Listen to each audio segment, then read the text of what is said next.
Kelly Janae, and you are watching the Reducing the Dosage series on ethereal ecology. So today I am at 8.8 milligrams of Lamotrigine, and I've been going down steady at 0.1 milligrams a day for a little while now. Seems like a long time I've been going down. It feels like it's going really slowly, but it's going steady, and it's way better than going down in huge chunks. I mean, it's almost imperceptible. The impacts, I can still feel withdrawal symptoms, which I'll get into in a little later in the episode. But yeah, I would say, generally speaking, especially in relation to the previous episode, Cold Turkey Surprise, which I explained that I had a really bad time when I had taken my medication improperly for like 12 days. Now that I'm stable, I feel good, and I also feel like I'm on track to be getting off of this medication in no time. Yeah, so how I've been feeling and what I've been doing lately. Well, first of all, I'll say that I had this about 2-week period of time in the last couple of weeks where I was actually happy. I was happy. And I don't mean like, I'm happy all the time, you know, like I don't really think this is like what real happy people do all the time, is marching down the street doing this, but I like to think that that's what happy people do.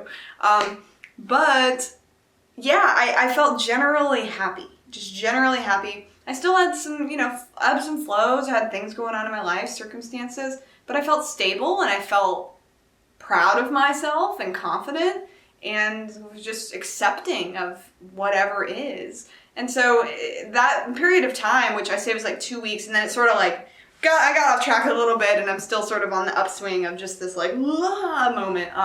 But it happens. It's called bipolar disorder for a reason. Yeah, so that period of time really was just a gem. I mean, it's the first time in many years that I can say that I've been like stable, and I don't mean like maniacally happy either. It wasn't even like an up. It was just a stable. It was sort of akin to how I felt when I started getting on the medication. I was like, oh my gosh, normal. I finally feel normal. And I felt that for a couple weeks, and just knowing that it's possible is just a huge step for me. I mean, it's been several years since I could say that was the case. So that is awesome. 2 weeks of stable happiness. That's good. Yeah, other than that, I've been sort of just trying to figure out how to structure my life better so that it's more in alignment with my needs. In terms of like getting into a house that's more quiet. And I'm actually moving somewhere soon that does meet my requirements for a better place to live. And so that's beautiful. The universe always provides when we ask for what we need. And I'm just following my gut instinct that's saying that where I'm living right now, it's just like bombarded by EMFs and the cars and the energy and the construction across the street. It's just not supporting my nervous system. So that's just a huge thing I think that a lot of us miss, is that our intuition is like, I know it would be better for me not to be here, but I'm still here and things just get like so difficult. But if we learn to listen to those whispers as opposed to the like roaring halts that come in order to force us to change, then life becomes a lot more flowy and easy. Other than that, I've actually been sort of like prepping for disaster prepping, and just because I can sort of intuitively sense that this whole like COVID and Pluto return moment of the United States is not over yet. Actually, in astrology, there is a Pluto return happening in February 2022, which means that Pluto is going to be in the same place that it was when the United States first was established 240 or so years ago. So that's like a huge monumental historical moment. And yeah, and about 2 years prior to that specific moment, the COVID started, and it's sort of a 4-year orb. So do the math, like we're not even halfway through this mess. Sweet. So I'm getting prepared. So if I need to live off grid, I can do that. Got my canning, I got my food, I got my toilet paper, just kind of had a little freak out moment, like, oh my God, I gotta go to Walmart. And like, I never go to Walmart. And I went to Walmart because of disaster prep.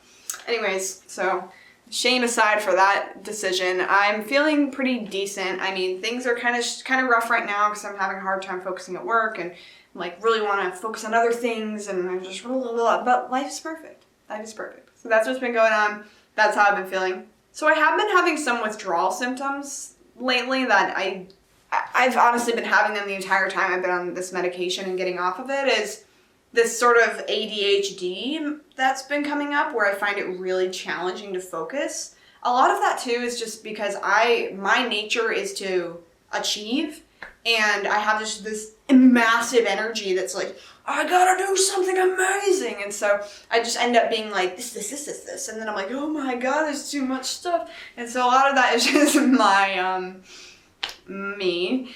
But just this feeling of like my brain doesn't feel as capable of like taking all that stuff and assimilating it. It's in general, I think maybe my brain's just getting healthier. It could just be a healthy thing for me to be like, whoa, slow down, stop. You can't do all that at once. You have to choose one thing at a time. But yeah, just noticing my brain is getting pretty tired. I'm also pretty exhausted right now because I've had a really hard time sleeping, but the full moon was like really, really bright and powerful this time around.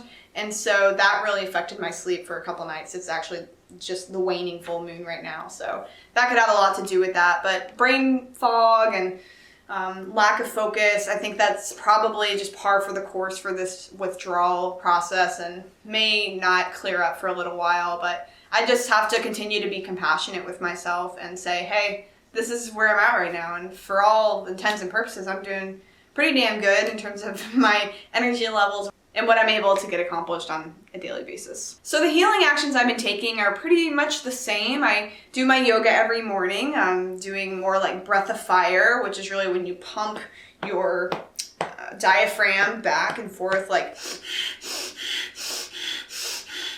But I do it with the Ego Eradicator Mudra, which is your fingers into your palms and then your thumbs up at a 60-degree angle, closing the eyes and...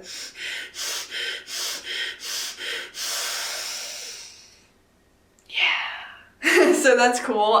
That really helps me get the energy flowing in the morning in addition to other asanas and breath work, because I wake up often being like, like I just wake up really tired and like, blah. So I can do better. Maybe stretching before bed, or, it's just kind of crazy how much my body needs in terms of care.